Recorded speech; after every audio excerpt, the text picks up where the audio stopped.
welcome to Quirky Books with Katie. Today we're going to be talking about the book The Eternity Cure by Julie Kagawa. This is the second book in the Blood of Eden series. And as you guys probably noticed, this isn't the actual cover. I took off the dress jacket, but this is the actual book. And it is freaking gorgeous. I mean, look at this. There's this. Then her hair continues on the back. And my favorite part is this spine. When I put this on my shelf, I don't even think I'm going to put the dust jacket on. I love the dust jacket, but this is gorgeous. I love books like this. I was reading this in school, and I was bored. I took off the dust jacket, and I just fangirled over this, and everyone thought I was really weird.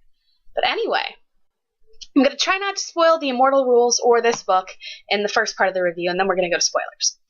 This book leaves off, I'd say, a few weeks after the Immortal Rules ends. Allie has gone to look for her creator, Cannon. Still don't know how to pronounce his name. And she has just basically left everything she knows, and she has to go find him. And while there, she meets up with one of her enemies, and they kind of have to befriend each other.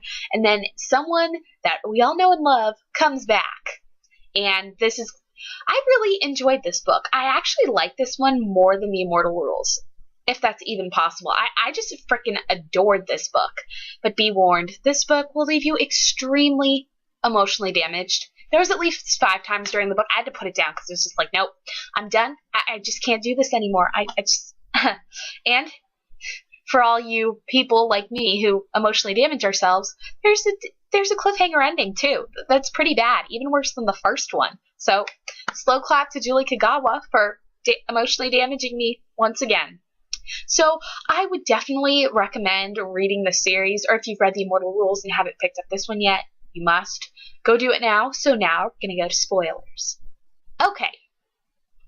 So I felt like the reason I liked this one more than the Immortal Rules was because the action was pretty much the same throughout. In the Immortal Rules, I really loved the beginning, but I felt like there was some slow parts. And in this book, it was just like shoots off and there's action from beginning to end. Now, in the beginning, Allison meets up with Jackal. I actually liked Jackal for the most part in this book, and I don't know why. I just thought he was hilarious, and he reminded me a lot of Captain Thorn from this Lunar Chronicle series. I don't know why, but I just loved him. He was so sarcastic, and he was just such an asshole, and I loved him anyway.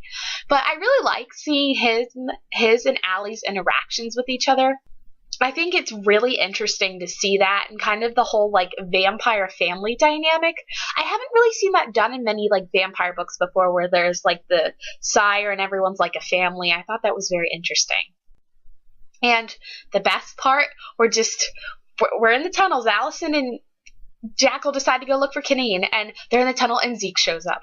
When Zeke showed up, I was just like, oh my god. I was so happy that he showed up because I like him and I don't love him. I love him and Allison together though. So happy that he showed up, especially after the end of the Immortal Rules. I was so sad. And I kind of understood why he left, but when he's just like, oh, Allison, I left to find you, I was just fangirling on the inside. I was like, oh my god, that is the cutest thing ever. And I just thought it was hilarious, the banter that was going back and forth between Jackal and Zeke and Allison, because Allison had to play the mediator, and they were just both trying to kill each other, and it was freaking hilarious. Now, this book, the one thing that I kind of creeps me out about this book is very creepy, especially with the whole, like, rabbits. And then in this book, we get the mole people who are basically cannibals, and it's disgusting. Like I've said before, I swear every book that I've read lately has had cannibalism in it. And it just creeps me out now because I've read so much of it. But I think it's interesting to learn about all the different types of people in this world. There's like the vampires, the registered, the unregistered, the mole people, the people that live in Eden. It's just such a complex world. And the author does such a good job of describing it. You feel like you're right there in the world. It almost feels like you're like watching a movie, sort of. It's like one of those. The image is just painted so vividly in your head. And now we're going to get to the lovely ending that left me damaged. Okay, so I knew something bad was going to happen with Zeke.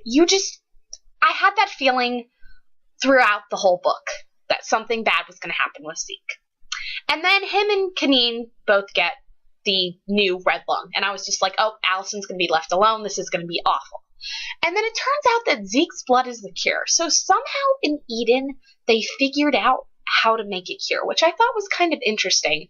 I don't know if Zeke helped with that or if it was because of the information. But I don't know, I just thought they were going to die, especially when Zeke leaves her in the car. And he just kept saying to her, like, do not turn me into a vampire. Do not turn me into a vampire. I thought that that's what was going to happen. Like, she was going to be presented with the choice to either, like, kill him or turn him into a vampire. But that didn't happen. And then they both get better. Khalid and Zeke get better because Zeke's blood's secure. And you're just like, oh, happy, yay, yay. And that goes on for 20 pages. And that's it. And I'm still, like, expecting, I'm like, oh, this cannot be the end. This author emotionally damaged us last time. We can't have this again. And Saren comes and kidnaps Zeke and is basically torturing the crap out of him, and Allison has to listen to it. At this point, I'm very upset. I'm emotionally distressed. I don't know what's going to happen to Zeke. Then you hear Zeke tell Allison that he loves her, and he dies. Or dies, so you think. At this point, I'm sobbing. I'm just like, no, not Zeke, not Zeke. Even though I knew this was going to happen, could not take it. And then on the freaking last page, you hear Saren talking, and he's just like, isn't that right, Ezekiel? So, yeah, that's where the author decided to leave us.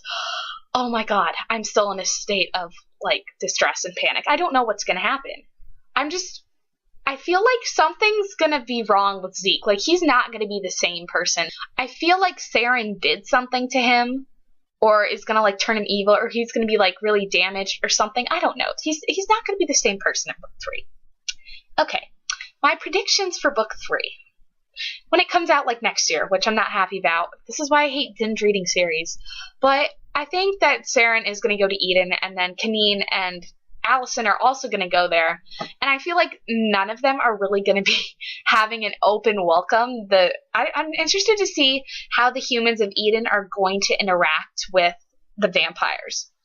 Now, I believe this is a trilogy, so the next book should be the last one.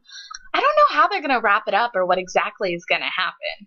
I just hope that Allison and Zeke end up together. That's really all I care about. I loved seeing their relationship develop throughout this book.